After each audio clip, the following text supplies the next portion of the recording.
In this episode, we'll be talking to the winning drivers and many other people who were at the track, including previous world winners and car designers.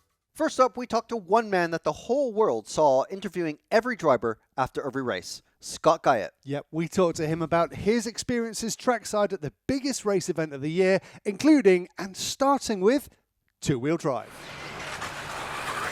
So perfect now to talk to a man who saw the worlds from closer up than I think anybody. Yeah, I'm sure he did. Closer than Scotty. He certainly talked to more of the drivers than anybody. Scott was literally trackside, outside the container. Scott, how are you doing? Have you recovered? I had 2 days off and then went to Korea for the Asian On-Road Championships. I arrived back from there Monday afternoon and realised that I'm very tired, so not quite recovered yet. Yeah. It's been an amazing 2 weeks, yeah. Yeah. I mean, the 1/10 Buggy Worlds, unlike all the other worlds, is it's two events in one, and they run them back to back. So it's really actually quite long, isn't it? And the down day isn't really a down day, is it? Not really, no. I mean, for a few drivers had done all their preparation on the two-wheel drive tyre gluing day, so there were a few drivers who managed to have a bit of downtime. But for most of everyone else, all the volunteers are there running the tyre gluing impound, and the track team are there building a new track, and we're there recording, kind of pre-recording stuff. So for most people, the off day is not an off day at all. No, it's a long 8-9 day kind of epic, really. Yeah. Wow. And we tend to think when something is in the same country as someone lives in that it's kind of their local track. But obviously Australia's a huge place. How far are you based from the track? I drove to the track, so and not it took far. me about 11 hours to get there from my house. So I didn't drive there and back each day. Wow. I just drove at the start of the week. And That's home like at the us driving to Germany. end. Yeah. Yeah. It's a big old place. Yeah. One side of Texas to the other or something like that. And we're actually both on the same side of Australia. So if you come from the other side, it's like a 4-day drive. Yeah. Wow. It's a long way. Yeah. That's amazing. One of the things that everyone has said to us that we've talked about is one of the common things is that Australia puts on amazing world championships. And I was lucky enough to go to the 1/8 Nitro Buggy Worlds it was in Whiteman Park. And it was phenomenal again. What is it? Why is it that Australia does worlds so well? I mean, I think there's a couple of things to say. One is that we know how far away we are from the rest of, the Western world and the US. And so, we understand how hard it is to get here, and we want people to have a great time when they come. If you follow the Formula One circus, the Australian Formula One Grand Prix is, one of the best organised F1 races. There's something about, I guess we understand it's a big deal for people to come, and if you've come all that way, we want you to have a fantastic experience. And we want the racers to love it, we want the sponsors to love it, we want to put on a good show because it's not easy to get here, and we kind of want people to come back too, if we're honest. So it's important to us. It puts an interesting angle on the whole subject that IFMAR made a kind of release, I think, just before the Worlds, and it was in the light of the GT8 Worlds that had just taken place, kind of saying people just need to travel, just come to the track. And the counter argument that is like, well, you should put the events where the majority of the races are and make it more accessible. But then, as you've said, Australia's a long way to go for a lot of the people. I don't think everyone went to the event in Australia. People will travel to Australia. It's been proven again and again. People will travel. So it kind of pours a bit of water on the fire of people saying that the location is the important bit, in my mind. I don't know what you think about the whole argument. I mean, I guess there's the track record of there have been world championships here, fifth scale, 200mm nitro, RC bikes just a couple of months ago, the 10 scale worlds, obviously 89, the 2018 8 scale, and all of those events have been well run. So there is a history of good events on good tracks with good facilities, and Australia is a safe, clean, good food, good, all of that. Like, it's a relatively easy country to travel in, I suppose. And so, maybe that's, and you get to see kangaroos and eat Vegemite and all that cool stuff when you come here. So, there's probably some additional reasons for people to want to come to Australia that make it a good place to run an event. Yeah, I'd like to see a Worlds in New Zealand. That would be very cool. Selfish reasons. Yeah. Oh yeah. Look, we'd be there in a heartbeat. There's a it's a great scene, a great RC scene in New Zealand. Yeah. Really good people. I'd be there in a heartbeat. Yeah, Well, be awesome. we highlighted Trish and a couple of his friends from Shoeacher Yeah. going to Hobbiton, Yeah. which is I'm a big Lord of the Rings fan, so I'm like, that's a great idea. Let's get to Sydney Yep. a few days early, and let's pop over Yeah. to New Zealand. And you had a few people coming early or staying on and, doing some travel in New Zealand or Yeah. different parts of Australia. And I think Sarah and Chad Do, who raced at the Worlds, have, since been up on the Great Barrier Reef enjoying that part of Australia. Wow. And, others stayed in Sydney or, if you're going to come this far, Yeah. you might as well, enjoy a bit of a holiday. And I love seeing those guys duck over to New Zealand and enjoy. We love New Zealand. It's a fabulous country and it's hop, skip and a jump for us. So it's a cool place to come visit. Yeah. If we kind of go a little bit chronologically, if we get to kind of two-wheel drive, the thing that struck me from the beginning is that the people that spent the most time at the track in terms of the warm-up, like Spencer Rifkin, Orlovsky, they went there and spent a lot of money, a lot of time going there, and even the fast Australians as well have obviously spent a lot of time at that track. What changed that when we hit the track on race day, There was a lot of expectation. what did that experience and money count for in the end? Like what all of that practice did not mean perfect. I mean, Rivkin was there, 3 times before the Worlds? Twice before the Twice Worlds. before, right. What changed? Look, I think there's a couple of things to say about that. The first is that I think even though Broc Champlin hadn't been here before, Shoemaker had. So, he was still able to build off some previous experience, and Marcus had been here before. So there were some who benefited from that.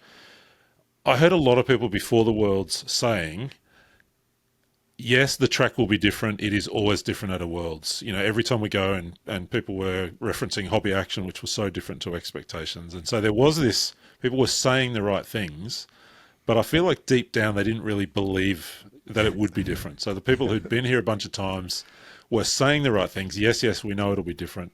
But actually, and we heard this from some of the people you've talked about, from Spencer, from most of the X-Ray team, from some of the Australians, we were so kind of locked into what we anticipated the setups would be. Somebody, was heard to say something about, my ego stopped me from putting all that aside and following the track. So I think people were saying the right things, saying, yes, we know the track will be different, but kind of caught in that bind of maybe not really believing it and then not being brave enough, to kind of leave behind all of that preparation, all of that work, all of that practice, all the setups, all the parts that, had been developed. So it was a big, brave call to leave that behind. You know what's weird though? I remember two-wheel drive practice day, and we were seeing what was going on, and people were saying to us, people like JQ, people like Lee Martin, people that kind of know about racing, were saying the worst thing you can do is go, oh, he had a fast run, I'll change to his setup. Oh, he had I'll change and I'll change and having the confidence. We were talking the complete opposite. We were talking about having the confidence to stick to your guns. Yeah. Which turned out to be completely wrong. It was like, Yeah, and I think it was Rivkin who told you in his posts, or one of the post race interviews, that it was he had to set aside his ego and follow what the team were doing or something. Yeah, and you had a few people who left it too late to make that decision. Who by the time they realised it was too late to get into the two-wheel drive final, for example. So by the time Q5 rolls around on the third morning, nobody from X-Ray could possibly make the final at that point. They all got there on that last morning, but it was too late. By the time they made those decisions, the ship had sailed, so to speak. I was just curious, like, how did you kind of have a look or maybe even a listen to the various team huddles that were going on with maybe X-Ray and Shoeacher and I was going to ask, in the pits, and just see this concerned look on faces or anything like that between rounds? I mean, definitely there were some concerned looks on faces, right from early on. For some people, it looked like it was going to be a real struggle. From where I was spending most of my week, it was hard to kind of just quietly eavesdrop on, the kind of pit area. But there were some deep conversations, and some concerned looks right from pretty early in the two-wheel drive, practice day. It was evident pretty early in that day that some people were in a bit of trouble. Yeah. Were people surprised? I mean, I watched, just for our daily show, I watched all of Trish's daily, Life of an Engineer vlog thing, which was, cool. there was some enlightening stuff in there. Yeah. On the last one, he talked to Mitch, and Mitch was basically reflecting what people were saying, that they were surprised that the track wasn't being blown out and it was actually getting grippier and grippier. Was that the main surprise element to the track for people? I think the grip level on the whole was higher on average than it had been at the warm up events, and slightly different time of year. The main warm up was in April, sort of going into our autumn. Here we're in sort of spring, early summer. Right.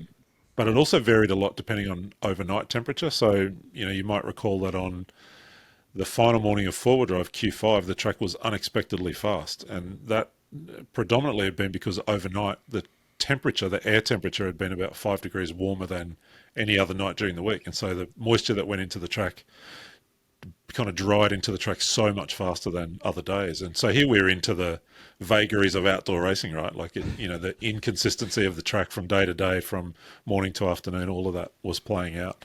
But I think in general, it was the higher than expected grip levels. And again, I wonder here if there was all of the buzz around this Worlds was low grip, slippery outdoor. Yes. Yes.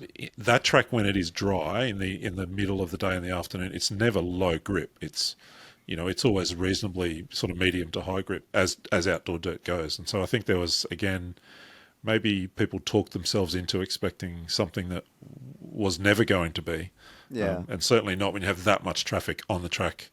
Very true. That just kind of beds the track in really quickly. I think what a lot of people thought, the perception was that it was going to be very loamy and loose and sliding around the turns like 1987 Worlds in Romney or wherever it was in the UK.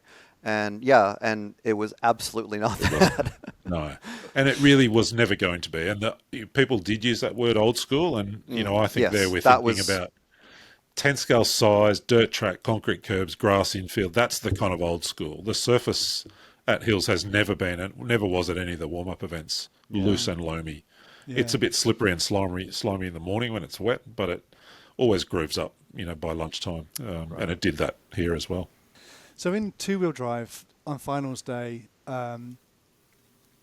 did you expect something to happen? I mean, Marcus just dominated, and he had a confidence about him, maybe even a touch of arrogance. But did you expect something to happen?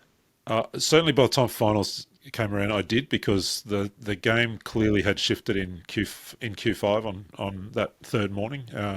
And even if you looked closely in Q4, there were some signs that the balance of power was shifting a little bit. And the Shoemaker guys, for example, looked better in Q4 than they had earlier in the day. That Q4 runs at the same time as kind of A3 that time of afternoon. And then in Q5, the competitive order, the balance of power had shifted a little bit again. So, watching Q4 a little bit and mainly Q5 on that final morning, you could see there was a very good chance of something unexpected happening, because the team associated cars were still good, but the Shoemaker cars were better than they had been early in qualifying. Clearly they made a step overnight. So did X-Ray, but they were out of the game by then. So, Q5 gave us some clues that something was going to happen in the finals, I think. And Marcus said to you, he was very disappointed, obviously, but he said something to you along the lines of that the setup kind of got away from them. Yeah. And we were all kind of going, well, why did you change it? But then was it because they didn't change it? Was that the problem? Yeah, I think you could clearly see that Shoemaker, as I said, made a step forward. So they had found something in their setup, and I actually think they kind of went past where Associated had been. Right. And Marcus probably just, didn't pull quite the right reins, or maybe it was a tyre choice in the sense of how many runs the tyres had that he ran in the finals. I don't have that detail. But yeah, definitely that the signs were there on that morning. I think that, I wasn't surprised. Yeah. I think it goes to the credit, kind of goes to the track in the sense that it yielded, it gave us the champion that was fastest, even though they were behind. Where a lot of the time Yeah. in Europe, it takes some major drama or some quite desperate manoeuvres to give us that. But it gave us a fantastic kind of like, yes, because we never want the guy on pole to win in 2 races. We just don't. But it gave us the guy behind the victory, which was really exciting to watch. I think that you need a certain kind of track these days to get that. Yeah. You could see in that track right across the week that also the speed, again, I would talk about the balance of power, shifted at different times of the day. So, who was quickest in A1 wasn't necessarily going to be quickest in A2 or A3 because the track was different and, people enjoyed different conditions differently, or their car setup was better in different conditions. So you had to watch really closely at what time of day people were fast, as well as that general improvement that was going on over the course of practice and then qualifying into finals. It was really dynamic. It was really, I literally sat trackside just completely absorbed in the whole thing. Had to sometimes be tapped on the shoulder. Hey, you got to go do an interview. Yeah. Now, Lachlan Donnelly, he was the one, I believe you picked him to win when we talked to you at the Euros. But he was always right there. I think it was like right on the bubble, getting into the A final. Was there anybody, and now let's say he runs Associated, was there anybody for Schumacher that was able to maybe give those guys, is there a local driver for Schumacher that you're aware of that was able to give some notes? Not yet a strong team, and so probably the quickest of the Shoemaker guys is Jayden Edmonds, who mainly runs 8 scale and has only come to 10 scale sort of more seriously this year. But the city where he lives, it's an AstroTurf track, so he'd been with the cars for 6 months, had done almost no running on dirt. So the Shoemaker guys didn't have that strong local team that both Associated and X-Ray do have in Australia to kind of lean on. Whereas Lachlan, that's his local track. So so he would be able to at least tell Brent and everybody on the team that the track is going to be a lot grippier than people think, or something like that. Yeah, they had pretty good information, both those teams, from that local perspective. Now, Frank talked with Marcus about his week in Sydney and about how Team Kærup felt through those tense times in 2-wheel drive. So going into Australia, did you go to the warm-up race there? Yes, I did. And Spencer, he was also at the Australian National Championships at that same track about a year ago, wasn't it? Yeah, he was. I think he's been practicing there quite a lot. Yeah. So did things change like massively for the Associated guys that were there? And I know there was Lachlan Donnelly. He did really well, and he was actually Scott Guyatt's pick to win. Yeah. Obviously from a national perspective, a fellow Australian, but it seemed like the track had changed, and everyone was saying old school. It looks great. It's old school. But I think people were expecting it to be old school and loose and like dirt flinging up everywhere, but that did not happen.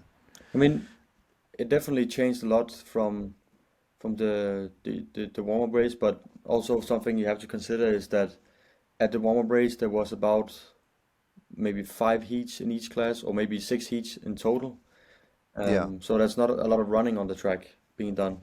And when you go to Worlds, there's 15 heats running before you go on again next time. And I think that caught a lot of people off guard. Also the Australian guys, I think that caught them off guard, that how fast the track actually evolved.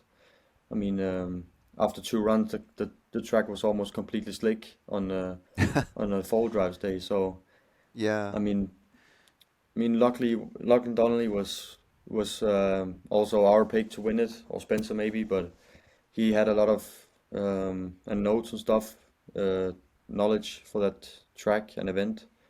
He helped us a lot. Also Andrew Silvestri, he was probably the main man of the event. He helped us through all the conditions and told us what to do, and when we were unsure about some changes, he said just do it.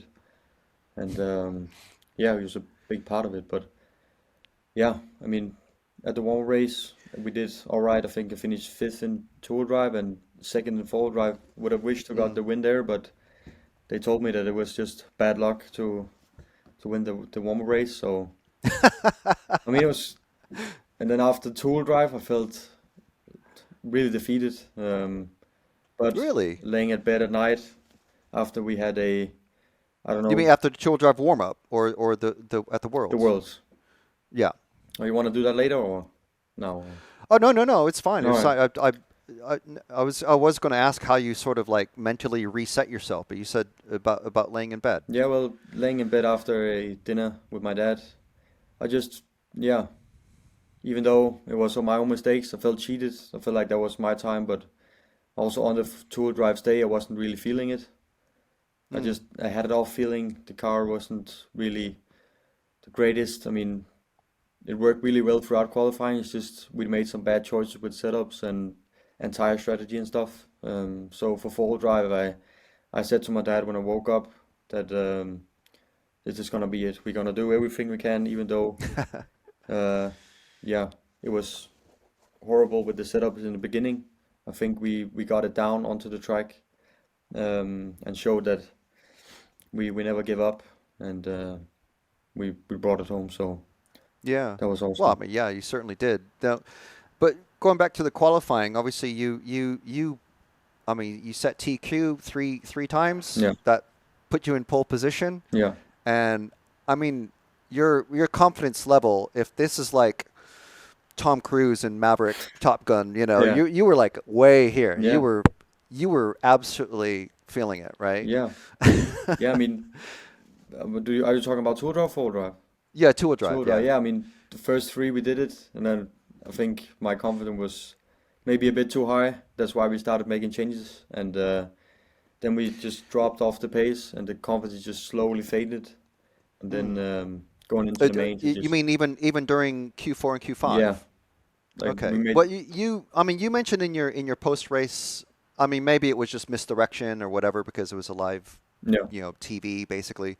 You were saying that you were going to scrub in tires and try some things. yeah. Did you try a bunch of different things, and did you try scrubbing in tires? We scrubbed in tires in the fourth qualifying, and it was just horrible. I mean, the tires was just bad when they were brand new, Right. especially when the track was slick, so it was kind of undrivable.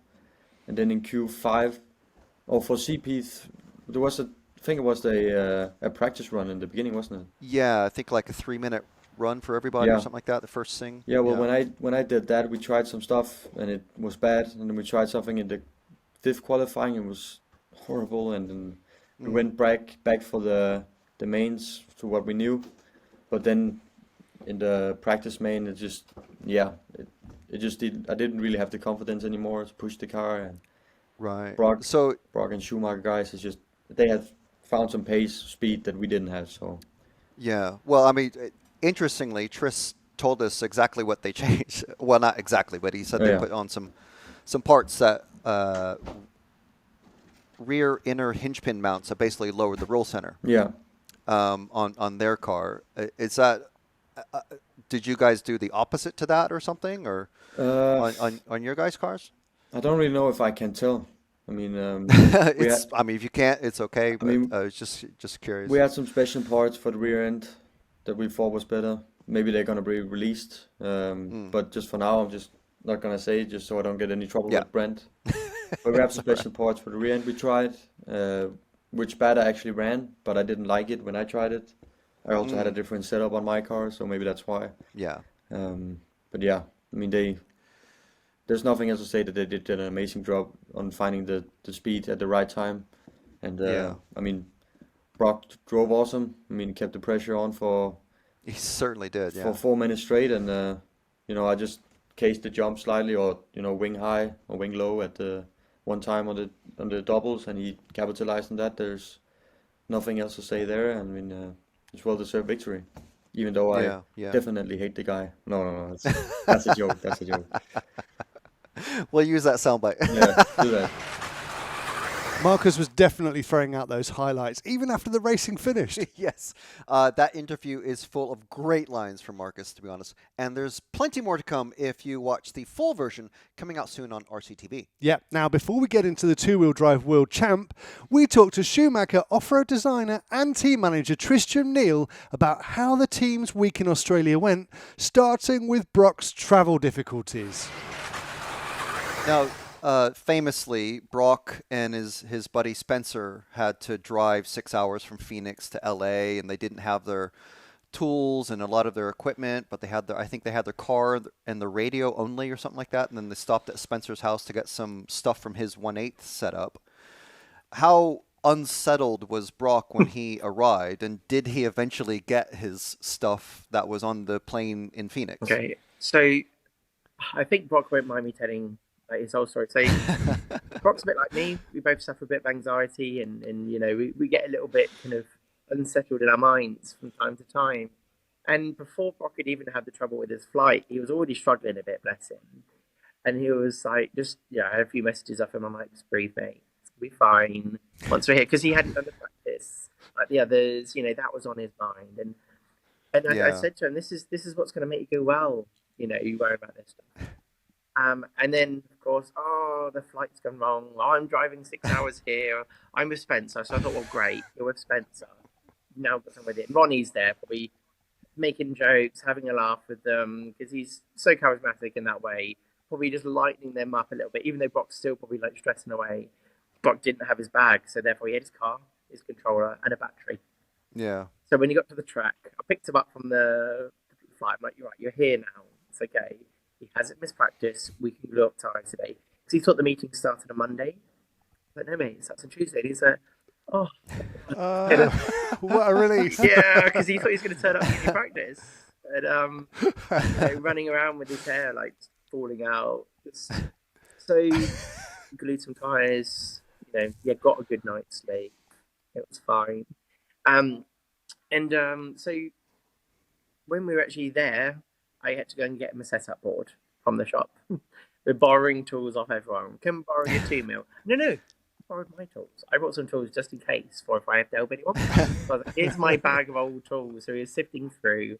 And he had the most basic, like, I've just started racing type table.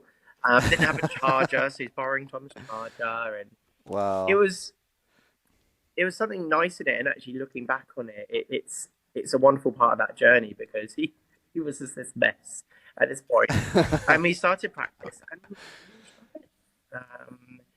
and by that, I've said in other like chats with people and like my little podcasty thing, chat vlog thing that I did.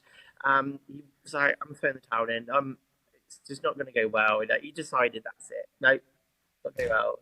And I was like, fuck, we've not even started qualifying yet. You've not even lost anything. Anyway, by that night, he's working on the car with Tom's tools in the room with him. And the car's coming together. And the next day we hear that the bags are coming. Or that same day, actually, the bags are coming. So we've got them in the morning. I think Ronnie went to get them, I think. Nice. Oh, no. They turned up at the hotel. Sorry. I'm happy to think we're talking. That's what you do, right? Yeah. And anyway, so he got his bags and he was like buzzing now. He's got his charger and his other batteries. And yeah, we started qualifying, and even qualifying, we weren't flying. But I think we'd had some single scores. I can't remember now. But eventually, we got our 4s. They're like, well, this is good. And he had 2 3s. He had 2 3s. It was 4s and 4-drive. And we went. I had dinner that night, and he's like, all I need to do tomorrow is TQ. And I was like, oh, okay. It's that easy, is it, Rob? You know, I didn't say that to him. I was like, all right, mate. But you know, he was just like, that's all I need to do. And next morning, because he was in the second seed of practice, for the first time, it comes into his favour. Because everyone's like, oh, well, he started off at the top heat. No. You guys had the best drag each time. You know, now it's his turn to have his one chance, and he TQ'd. Really good. And actually, the times from the heat before weren't terrible. It's still, I don't know if they improved it for anyone, but it wasn't terrible for them. But yeah, he got his TQ, and that puts him second. And then I talked to him like before his race started and everything. And he's like, I can win this. I was like, all right, Broc. He's a bit of a showman. I like it. He did this at Florida Cup, slight tangent. but they had the shootout for who does the quickest lap, and it was when he was riding for LRP at the time, and he said to Jürgen and me, and he's like, "I'm going to do it on the first lap, get the quickest lap," and he went out and he did it, and he was like, so he walked off the rostrum, because he was the last guy to go out, and it was all right. Anyway, he kind of was the same way. I could tell. I was like, okay, well, I'm going to believe in you here. And he went and did it. It was kind of, your heart was pumping away, and you're thinking, oh God. But yeah, until we crossed that line, I didn't believe it. But yeah, kind of, he gave me that feeling that I've got someone that I can believe in and trust. Sorry, I believe in all my drivers. But the way he said it, and then he just went and did it, I was like, oh, you're not my hero right now. And for me, never won a world championship of any kind with the company, and to try and get the company there, spent like 13, nearly 14 years trying to do that now. So it was fantastic to actually to achieve it, and I know I feel we're going to do it again one day, and we've been close to being in the shot for fighting for it. So I just keep working away, but it's nice to have that taste.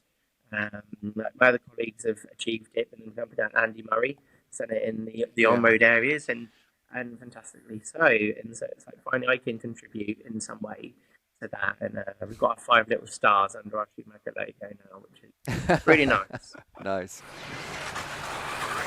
Wow, Tris and Broc and the whole Shoeacher racing team definitely earned those stars. They definitely did. And like the Marcus interview, there's a lot more to it. The whole chat that we had with Tris will be available as a separate RCTV podcast soon. Now, next, Frank also talked to Broc Champlin, our new two-wheel drive world champion, and about his bumpy start to the two-wheel drive campaign. The track, never having been on it, but having the info from Lachlan and Spencer, who'd been there a couple times before at least. No, sorry, not Spencer. He was a competitor at this point, but from your Shoeacher teammates who had been there at least once before. Yeah. And so what was it like? I mean, did they?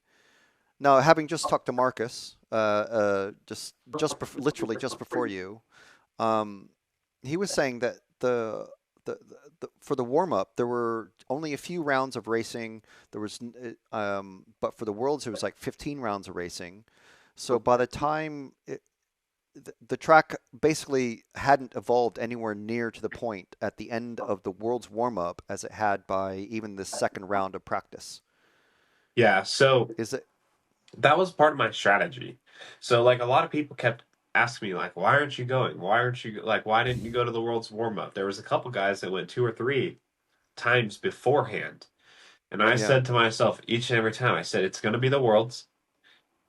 No matter what, whenever there's a race at a track, like it's like trying to go practice at literally any facility that there is across the entire world. As soon as there's a big race there, the track's totally different. Everything changes.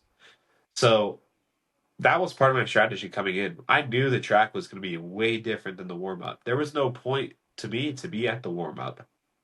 So I was just like, I built all my stuff beforehand. I did a bunch of running at my local track, which is actually like a sealed surface, but it's not like sealed like a lot of the other ones. So it's still like there's forgiveness. And when you're running on treads, specifically these tires that we ran, when they get bald, you have less traction than you had at the Worlds. So you're just sliding around everywhere. And that was my preparation. I knew it was going to be totally different, and I was okay with the fresh mind. I have zero expectation. It's going to be fun. So, yeah. And what was the thinking in the team, or the mood in the team when I mean, forgive me for not quite remember.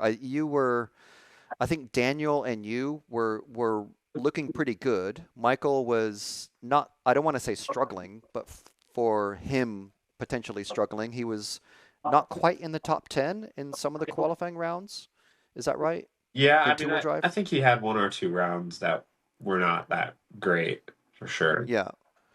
And so with that in mind, I mean, Cole was doing quite well. But what was the mood in the Shoeacher camp when, Marcus was just like really strong in those first 3 rounds? I mean, to be honest with you, I don't know if Trish said this when you guys spoke, but I basically gave up before the start of qualifying. I went Really? out onto the track and practice, and I was maybe in the top 40 in first practice. Like, I had just learned really quickly. I was like, well, maybe I should have come to the warm up. And then that was That going through my strategy head. just gone. Yeah, I was like, well, maybe I should Really? have come to the warm up. The first run, the shadows really, really bothered me because everybody in the main, I Yeah. believe, went to the warm up. But everybody Right. except for, I don't think Ongaro went. I think Ongaro and myself were the No. only two. At some other point, somebody went. Like, if, yeah. I don't know if Broc went either in four wheel, but so everybody I had kind of don't think so. experienced it. Or they're eight Yeah. skill guys. They see outside, they race eight skill more than I do. My first run, I literally couldn't see half the track. I was like, oh, this is nuts. People told me to drive with sunglasses. I was like, nope, I'll stare straight into the sun if I have to. I can't see. So, yeah, by the time qualifying came around, I seeded 12th, and I was like, I went out in the morning practice on the first day of qualifying, and I was like, what am I doing? I'm throwing the towel in. And then Wow. so it was very up and down for the whole team, I think. I think we definitely had moments where we were like, okay, this is bad. But then like Daniel and I think we're both like before qualifying, we were both in the B sort. Rinderneck, Really? Orlowski, they were in the A Yes. Yeah. sort. Yeah. Um, Tallard was in the B sort with us as well. We were just like, Mm. well, what are we supposed to do? Like, we're about to get smoked. And then I basically just got a good, like, basically we just started rolling momentum. So I Yeah. think, yeah, there's a couple guys for sure that maybe at certain points where they stayed low, they never got back up to the high. But I think Kopovic and I, because we started to like really climb up through everything, Mm. it just was like more momentum. It's like it was almost better than starting out winning. Yeah. And then along, after Marcus, he was, and he even admitted he was maybe feeling a bit too confident. He tried a bunch of things. He tried setup things. He tried tire things for Q4 and Q5. And of course, as we know, I mean, as you know, but just to explain it, there was a short practice run for everybody, and then the Q5 happened, and then the practice A final only, and then the A finals happened. That was the sequence of your time on the track. But you went out after Marcus did, or after Marcus and the top 10 group did. Um, how did things change? And Tris did tell us about the changing of the roll centers, and it was kind of like a factory assembly line of the everyone like modifying everyone's chassis and doing whatever you need to do to the wishbones and stuff like that to make everything work properly on everyone's cars. So what was the mood at that point, going like overnight of after Q4 and then out of Q5, when you guys were like, were you thinking we have a chance here? We have a real chance. Yeah. So first round, I didn't think I could win it, but I thought I could. Like, I was like, okay, we're definitely building momentum. And then the second round, I was like, okay, well, this could be cool. Third round started to like really like come around, and I was like, all right, well, like things are starting to shift now. Like, definitely, if we have a little bit of luck on our side, this could go our way pretty quickly.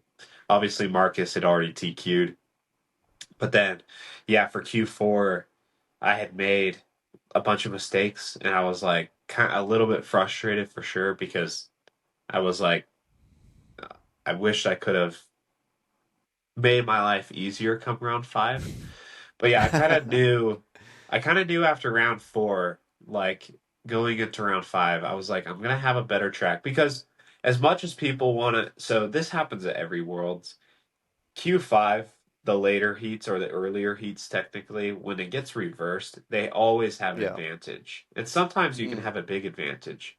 But if anybody sees what happened, like in seeding, for example, the A sort had an advantage over the B sort for four rounds. We had an advantage for Yeah. one round. Yeah. That was our advantage for that one round equal to like two? Yeah, sure. But in reality, the A sort still ends up having an advantage. And so I knew I would have an advantage, and I basically I was like, well, my car is good. I made a lot of dumb mistakes. I do have a good track. I just got a TQ. I'll start second. And Trish, I think like that was my mentality. It was like I realized I was like, oh, I have what it takes. I just have to put it together. And so I just was like, come round 5, I'm going to give it everything. And if I start second, I start second. It really was just TQ start second. The other guys, the way that like their points would have had to work out, I didn't really need a lot of luck. I just needed to do me. So yeah, that had happened, and then I felt really good. Like in the morning practice, I think Dakota and maybe Ben Smith, I think they were the only 2 guys that went quicker than I had went in that practice, and I was quite a bit quicker than anybody in the A sort and anybody in the B sort. And they had only gone faster by a very small margin, and they were in much later heats. So I was like, well, I had definitely like got a chance. TQ round 5, and then in the warm up main, early on like laps, that was kind of my like moment for me where I was like, I think this is definitely doable. And like I definitely like the utmost respect for Marcus for sure. And hats off to him on his finishes. But I think I had beat him in the warm up.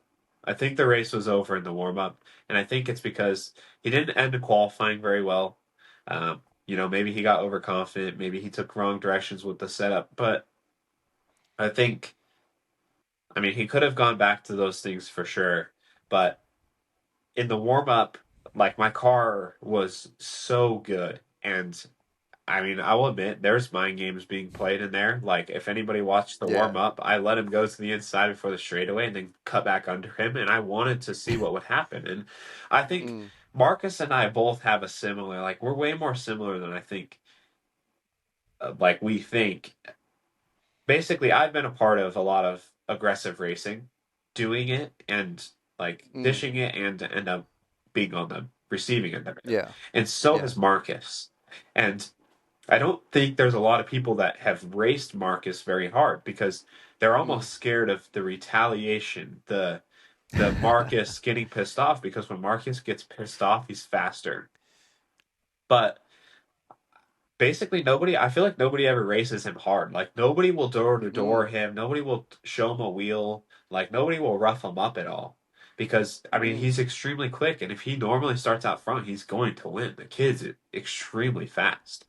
And so I was like, the warm up, the goal was, I realized quickly that I had probably a better race car than him, and I could race door to door, and nothing would happen. His car was very one lined, and coming onto the straightaway, I wheeled him, and then I'll be honest, after that, I paid attention every single lap for the rest of his run to see what the reaction was, and that was like the moment where I was like, well, I think, like, I'm not going to race him dirty. Like, that's not me. When it comes to the actual mains, I'm not going to race him dirty. And what I did was even borderline, like, if you're the receiving end of it, you're like, I don't know if I agree with that, but like from my end, I was like, whatever. But it's a warm up, it's practice, and that's what the warm up is for. Like, I think they want to, like, the whole purpose of them having a warm up is so that we can race each other hard and like see what's going to happen and see who races like what. It's the first time that you're actually racing head to head. Yeah. So, it's just, it was mind games. And when I saw the other laps, I was like, if I just stay right behind Tim in the first and second main, I think I can win. I've also always been a better racer than a qualifier. Like, I'm very good sitting behind somebody. I don't know where that comes from, but like, if you ask most people in the States, like the person that probably follows the closest, and for many years I couldn't harness it, but I tend to follow people really closely. Like, I know what to do, and that's one of my things that I'm strong on, and I can't tell you why. But I think there's a lot of people that would say, well, once they realized, like the people that are fans of me, once they realized I was starting second, we had a legitimate chance to win. So, I don't know. It's there's definitely there was some mind games played on my end for sure, but I had so much confidence rolling off because I knew after Q4, I was like, man, like my car is good enough now. Like I can win this thing, but also I wish I would have had this car like a round ago because I could have had it to start on a pole. Like, but I was like, I'm just going to make the best of it. So. So what did you express that confidence to the rest of the team or to Tris? Trish specifically. Like, Mm. I used to be a lot more like vocal about these things, but yeah, with Trish, You got to it keep really, some things behind, yeah. yeah. I mean, for the most part, I'm like, I used to be definitely like very, very cocky and arrogant and very ignorant, and I'm trying to be much better about those things. I think sometimes it gave me a bad name and a bad representation or reputation, and so I'm trying to be better about those things, and a lot of it is just compartmentalizing these emotions. And as I get older, I'm realizing really quickly that like you can think before you speak, and and Well, yeah. so yeah, I try and like I think a lot different, and a lot of things in my life, especially over the last year, have changed, and so the personality has changed. But definitely to Trish, like I expressed like dude, we can win this. We're going to win this. And that was the mentality that we had for Yeah. sure. Yeah, it's fantastic. I mean, it was amazing racing to watch. You know, obviously I don't know if you saw the daily shows or our wrap up show for two-wheel drive, but you know, we were watching it live, we were recording ourselves doing it, and we got reactions from everybody, and Yeah. it was really good racing to watch, and you could see. I mean, I'm terrible. Like Lee, Martin, and any other racer that we talk to, they can see like, oh, so and so's, you know, the front end is washing out on that particular corner, or you know, the rear end is jacking. I'm like, I don't even know what jacking is. Could someone you? I always have my laptop sitting here. It's a MacBook. Yeah. And it was sitting there closed, and I have not been in my workroom for over a week, and my laptop just started playing a podcast. Oh my gosh. I was watching Maybe it's voice activated or something. I was watching this Logan Paul podcast like at some point before I left, and it just started playing it. All right. Well, it's all right.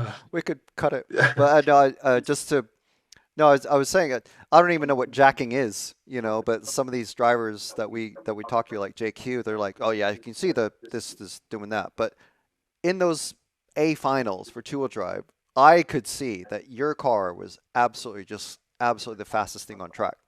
And you're just like trying to force a mistake out of Marcus, and obviously at the end of the A1, finally just the tiniest sliver of a crack, and you know you take it, Yeah, you know, and there were comments, and it's like no that was not a takeout, that was not anything that you're saying it, you know, it was a mistake, and you took advantage of the mistake. Yeah, I don't think. And then of course that puts them on the back foot for A2. Yeah, I don't think a lot of people realize too that protests do happen. It was protested. Yeah. And it was unsuccessful because we did mention that. Maybe from the camera angle, it didn't look like it almost doesn't. It looks like not really. I don't know how to explain. It doesn't look great from the camera angle. Like it doesn't look like that's favorite. But we had the reverse camera angle as well. Really? And that showed a lot. Yeah, watch our daily show, man. Watch our two-wheel drive. Yeah, it just. It showed it. It showed it. It was very clear. But you know, you could see him coming off of that the tabletop. You know, obviously going the direction that you guys were going for two-wheel drive. He went like that, and that was like that made a bad landing. That made him bad on the double, and then that was it, really. Yeah. But yeah, anyway, how did you, I know, I mean, I enjoyed Triss's interview with you on his YouTube channel. How did you guys celebrate? Did he have a glass of wine? Because I didn't actually get to ask him that when we talked to him the other day. I don't know if he drank anything. I have no idea, to be honest. I definitely had some wine. I think I'd like to have a glass or two as well. Yeah, as you should if you just won the World Championships. But there's a lot more with Broc that we can't show here. Yeah, and like we said before, you can definitely see that full talk that we have with our newest world champion in a full RCTV podcast soon. Right, now back to our chat with Scott Guyatt. When we moved to four-wheel drive, we kind of followed the storyline that it's just quite hard. They were finding it hard. Like they'd had so much time on the track now, and they did some really impressive racing, and then reverse it, change a few jumps, and we were almost saying, is it too hard? because some of those early rounds, they didn't look good. No, it was a really difficult track in that direction, and I can't remember who talked to us about. Two-wheel drive was about flow and corner speed, and four-wheel drive was about the obstacles linked together by the corners. So it, going fast in four-wheel drive was all about the rhythm, that rhythm jump section along, just inside the front straight, the step up at the back, the double on the left. If you did those 3 or 4 things right, you were in a good position lap time wise. Whereas two-wheel drive was different to that. It was about the corners and the flow, and the jumps and the obstacles were relatively straightforward.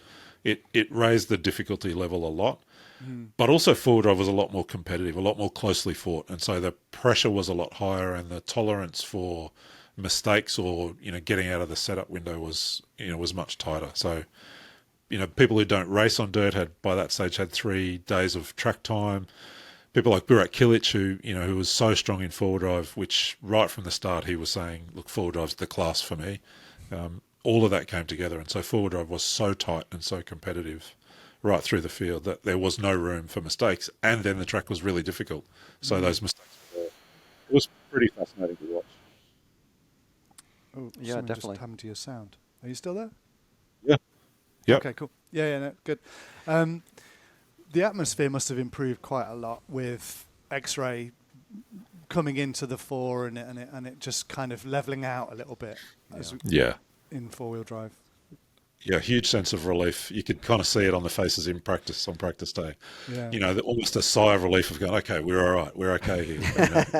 Dakota's fast, Ronnefolk's fast, Chase Lemieux was fast. They had Brandon Schimmel was thereabouts as well. There was Bartek Zalewski. There was a bunch of them that were kind of thereabouts all of a sudden, and the relief was palpable. And for the independent observer, I guess it was kind of like, all right, this is not a 2-horse race now. And the Mugen was in the mix, with that prototype. So all of a sudden, there's 4 manufacturers with, you could argue, race-winning speed and the capacity to influence the outcome. And so that's what I say. Four-wheel drive it just felt like a heightened level of competitiveness.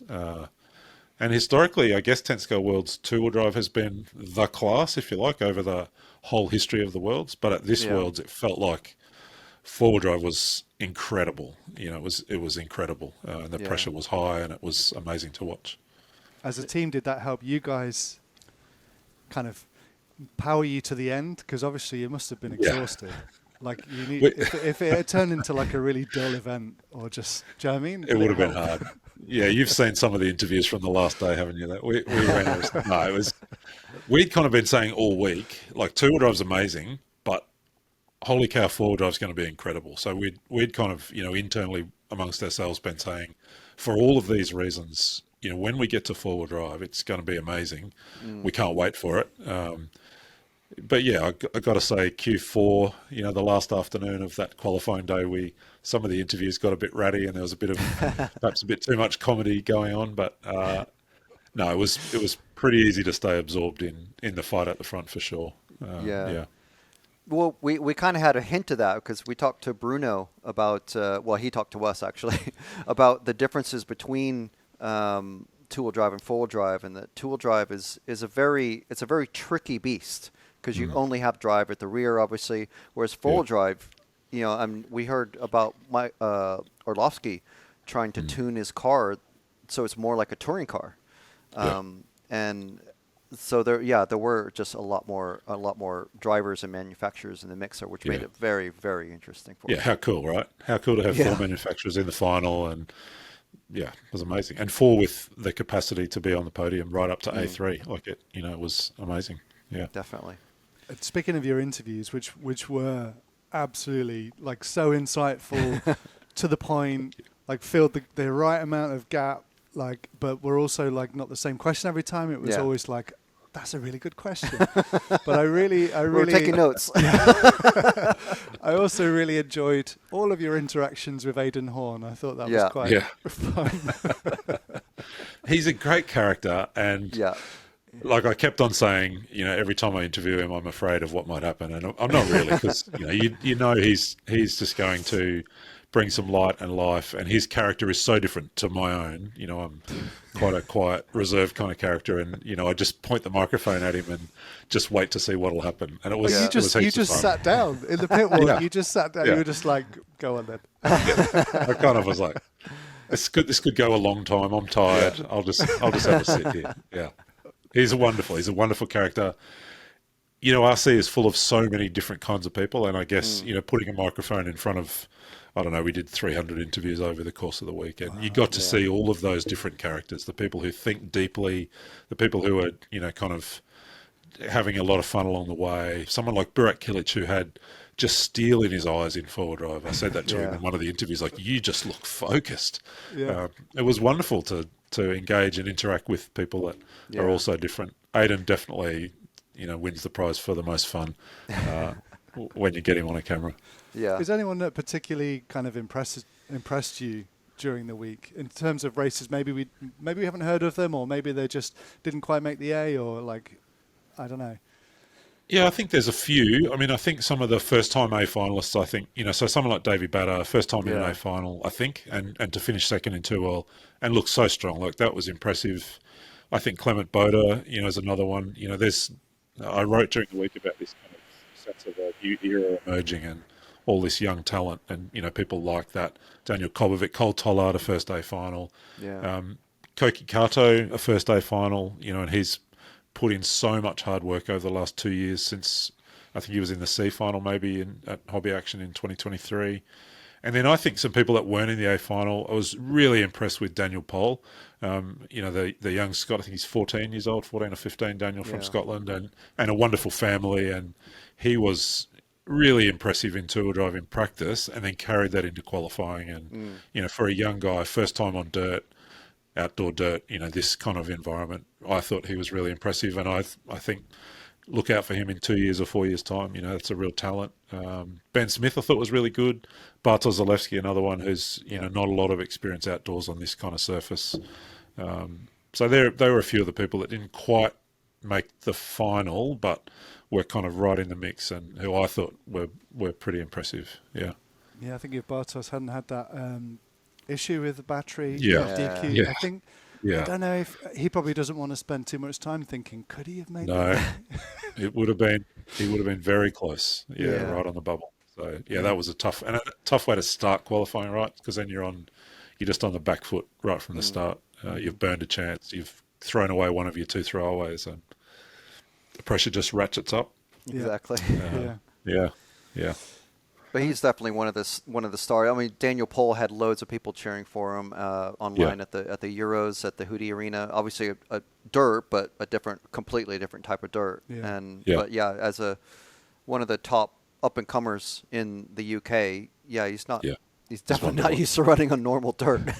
No, it was good, and that wonderful family. That look, the other thing I think is we can't overlook the two guys who won, who are first-time 10-scale world champions. Kærup had only just won his first world championship a month, 6 weeks before, whatever it was. And, you know, Broc's travel journeys were so well documented of all the drama for him and Spencer arriving there. And for those two to win, I think both of those are really cool stories.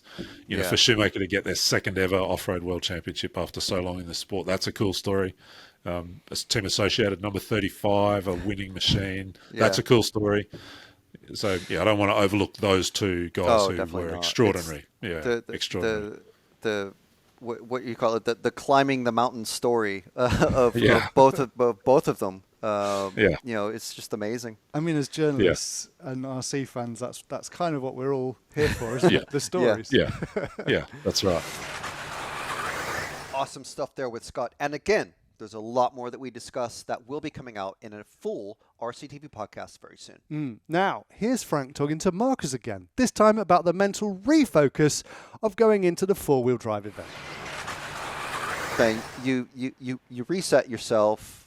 I mean, is there anything that you can share that maybe your dad told you or Brent told you, you know, after that two-wheel drive finish and on the tire gluing day before four-wheel drive practice? Is there anything that you can share that someone, you know, helped you to get back in the game? You know, one thing I found really weird was after two-wheel drive, you know, my dad is a strict guy, so when I lost, he just walked off. He said to me, "There's nothing else to do." But I knew that also before the mains that we spoke about it, and I knew that that's the only title he wanted because that's most prestigious to him to win the tool drive. And then for four drive, when we sat down gluing tires, he said, "Can I swear on this podcast?" Yeah, I mean, sure. he basically said the forward drive was going to be a shit show. It was he didn't really want to do it anymore. He just wanted to go home, and that fueled me. I mean, I just wanted to get out there and do it. I mean, we had a horrible event at Hoodie Arena as well with the first outing of the car, but again, the Australian guys had a really great base setup for the car, and we just tweaked it and found some stuff on the main day that made it even better. So, I mean, every time my dad gets angry and stuff, it just fuels me even more because then we win, and then he gets even happier than he was before. So, Do you think he said that to kind of like push you, yeah, or was that just like him just being like, okay, I'm just this is just him being Jonas? yeah, yeah. I mean, Or was that to fuel you yeah. and push you? I mean, yeah, he's just a strict guy. He's a hard coach. I mean, there's no mercy there. If you lose, your fault. I mean, sometimes He sounds a bit like Jos Verstappen maybe with Max. yeah. I mean, it's almost. I mean, sometimes if there's something wrong with the electronics, he just said, "Yeah, you're driving it too hard. That's your fault." I mean, so no, but Yeah. yeah. I think Drescher wrote me. He said, "Just reset. You did all you could in tool drive." Yeah. And Andrew Salveggi was always there to support. He said, "Forget about it. We got it in four-wheel drive." Yeah. Because we came so close at the warm-up to winning, and yeah, he was just confident that we had the abilities to win it, and I mean, yeah, we did it. So that's amazing. I mean, Yeah, I mean, I love that you actually even took a bow on the driver's stand yeah, when you were given your trophy. yeah. I That mean, was great. it was just after tool drive. I mean, I just wanted to show that I could race a car and keep it for 5 minutes. Oh yeah. So that's why I thought that the audience might want a little bow for Yeah. thank you for letting me perform here, and I'm grateful. So I mean, it must have been like a huge, like just a pressure relief off. I mean, TQ'd two-wheel drive. Yeah, you didn't win it. I wouldn't say you lost it. I would just say you didn't win it. But then you came back and yeah, absolutely owned four-wheel drive. yeah. I mean, throughout the whole full drive event, after we had an intense battle in qualifying with Davide, I mean, Yes. for the main day, I don't think I ate anything up until I won A2, and then I was starving. So I think the pressure was definitely there. Yeah. I'm not gonna say I didn't feel it because Davide did, as I said in the interviews as well, he did really well to keep on the pressure for all 5 minutes and both mains and also the practice main. So he didn't let us off easy, but Yeah. I mean we were just a bit more Do on you it. think, Mm. and this is maybe a slightly loaded question, but do you think Davide took it easy on you at all in the four-wheel drive finals? Do you think do you think there were some moments where, I went a half an inch too or a centimeter too wide and he could have gone in, but he didn't because he's my teammate? Or do you think he was like 100% on you the whole time? I mean, maybe in the first minute he was letting me. He's like he sandbags the first minute. I've noticed when I'm racing him. So Really? yeah, he kind of lets you think that you have a pace advantage, and then all of a sudden he turns it up. So for the last 2 minutes, he's just on it, like constant pressure. Right. You don't really see it on camera, but he's just there waiting, and he's right on the rear end. So also on the last lap and the last main I did Yeah. in A2, he was right there, and I kind of did a bad turn after the straight, and he capitalized, jumped on the inside, and I did the switch back, and then block passed him on the tabletop. He tried to jump on the inside. So I think there's something about being teammates, but when we are Yeah. out front and it's for world's title, he doesn't let us off easy. I mean, it's Yeah, for yeah, world's title even though we're teammates. yeah. So I always equate it to like motorcycle racing. Like when the visor goes down, yeah, that's it. yeah, I'm a racer. exactly. It's like, you might be in the same colors as me, but Yeah, no, exactly. I mean, we're great friends off track. It's not that. It's just when we walk yeah, up to the driver's stand and we're standing there, there's no mercy. I mean, yeah. it's, You're yeah, competitors. we're Yeah, racers. I mean, there's might be standing or be team associated written on both of our shirts, but I mean, at the world's title is world's title. I mean, that's not gonna mm, change anything. yeah, for sure. Well, I mean, it was really intense. Yeah, I don't know if you watch. Hopefully, you watched some of our daily show stuff. I mean, you I lived did. it, so I don't know. I Well, did. great, great. I mean, it's awesome. Even though we weren't there, it's almost like you recorded it yourself. I saw Matt out there speaking Mm, while driving on the driver's stand. So no, yeah. great. Good stuff. Good Yeah. stuff. And how about the celebration afterwards? Like, I mean, interestingly, I mean, you're 17. You were having a good slug of that champagne on the top step. I mean, in Denmark we drink when we're born. So no, no. I've just turned 18. I really wanted to Okay. go party with Juna and them guys and Aydin, but my dad always taught me that on track, people were offering me beers and stuff, but on track, you gotta play professional. There's a lot of kids there Mm, looking up to you and looking at us professional racers. It's not really yeah. a great commercialing, walking around with a beer. I mean, champagne Yeah. is champagne. I mean, you Yeah. see the professional F1 drivers do it. I mean, I think that's fair enough. You're enjoying your victory, but no more than that. I think partying and celebrating hard is off the track with friends and stuff. Yeah. And were you able to do any of that in the Sydney area, or did you wait till you came home before you have a big party? I mean, my 18th birthday was 2 days after I landed with the plane, so there I Really? definitely I partied there, but not really in Sydney. I was so mentally tired that I went right to sleep afterwards. So and we did some go-karting with Ah, with David and them guys and the American guys, and it took about 2 or 3 laps. Then me and David it was into racing again for the world's title in go-karting instead. And then, fabulous. yeah. So that was quite funny. I enjoyed my. Very cool. Now, can you imagine just what it'd be like to share a karting track with drivers like Horne and Ongaro? I can only imagine it got very feisty very quickly. Yeah. And what a great story, and what an ending to the week for Marcus Kærup, now a two-time world champion in 2025. Indeed. Now, another driver who knows just what the pressure is like is former four-wheel drive world champion Mark Pavidis. Here's his thoughts on those four-wheel drive finals. Wow, what a great week of racing over there in Australia. Broc Champlin coming away with the win in two-wheel drive. And then there in four-wheel drive, Marcus, again, putting on another great driving clinic in mains 1 and 2. Yeah, so Frank came to me and asked me, hey, can you give me your insights on some of the four-wheel drive, being a past winner? And, thinking about it, I'm like, wow, it's been 30 years since we were in Japan racing at Masami's home track. And so kind of getting the feel of what these guys are going through, a lot of nerves.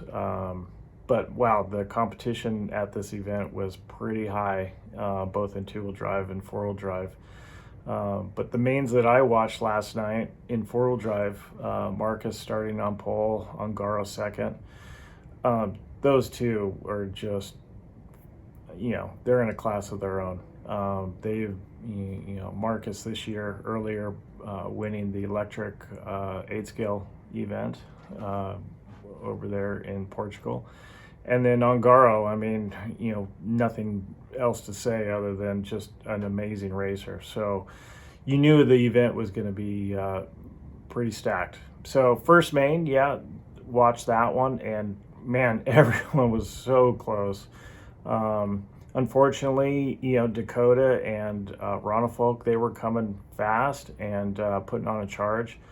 But from what I saw in that first main, Dakota did go a little bit wide. which allowed room for David to kind of jump on the inside there. But the line that it looked like once you exit that corner was to go wide to allow you to set up for that jump section.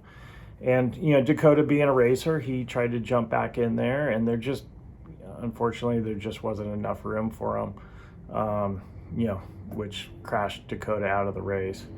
But his time's coming. He is definitely one of the faster racers, and,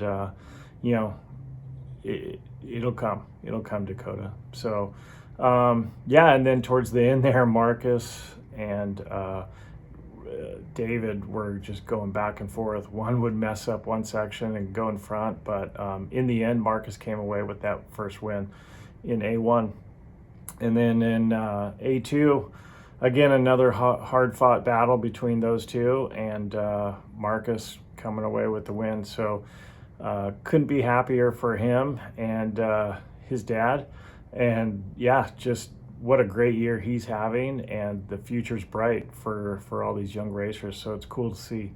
But great job to the track and the club there. Watching from home, it just an amazing event all around. So congrats to all. Mark knows what it takes to win, and on Masami's home track as well. Yeah. Another winner, not just on the track, but also at the design desk, is Jason Rona of J Concepts. Here he is with his thoughts on an amazing week in Sydney. Jason Rona back here from the World Championships. We appreciate everybody staying tuned with us the entire event. I know they had some great updates, but what can you say about this event? I mean, absolutely a outstanding event from top to bottom. We were there, almost 2 weeks in general, just because of the flight times back and forth. But we had great winners, Broc, Champlin in two-wheel drive, and then we had Marcus Kærup taking down the four-wheel drive class. 2 new world champions. Great job by both of those guys and everybody in the A mains. Really, we had some great achievements by a lot of our J Concepts drivers getting into those A mains, and obviously Broc taking the win in the two-wheel drive class. So big news, for the American driver, obviously moving to the top of the charts there and then getting his first world championship. So we're really proud of that here at J Concepts, adding to our list of titles. Now we're at 20 world championships, counting individual products here and there. So we're really proud of that over the years. And thanks to Broc for delivering on that. And we had a lot of drivers using our product in the four-wheel drive class. Really proud of that as well. And then looking up and down, just the event was superb. The Hills RC Club just really killed it the entire time, treated us the best we've ever been treated as a sponsor of an event. We appreciate that. We look forward to our next trip there, and a beautiful banquet at the end. Short and sweet. I think we got in and out of there in less than 2 hours. As you know, if you attended these before, sometimes they drag out. This one was done. We had great food. The drivers were acknowledged for their accomplishments, got their great awards, and they were out of there. And we flew out on Thursday morning, and that was that Worlds wrapped up, and we're ready for the next one. Hopefully we'll be back there again in 2 years. Or wherever it happens, we'll be happy to be there. So thanks for the support. Thanks for watching these daily updates, and we'll see you next time. So there we have it. That's a look back at an amazing week of fantastic racing in Australia. Yeah. And now, who better to give you the final word than our good friend, Aydin Horne. All right, chat. One last video here. Last video is going to be taken exactly where we shot the first video. We're here live with the world champion, Mr. Marcus. All right. How you feeling, baby? Pretty good. Pretty damn good. We're just picking up Una. Pretty damn good, man. We're picking up Team Una. I got 13th. Una, where'd you finish in the four-wheel drive? 18th, Billy. Mr. Jonas. Yeah. How you feeling, Dad? Come on! Dragon! Come on! Billy, you designed a car that just won the Worlds. Yeah, that's right, Billy! Fire it up, Billy! What an amazing ride it's been. Thank you for watching, and we'll see you on the next one. Yeah, thanks, and goodbye. Hey there, we can't believe it, but you've made it to the secret after show. Yes! First, we want to honor our heroes.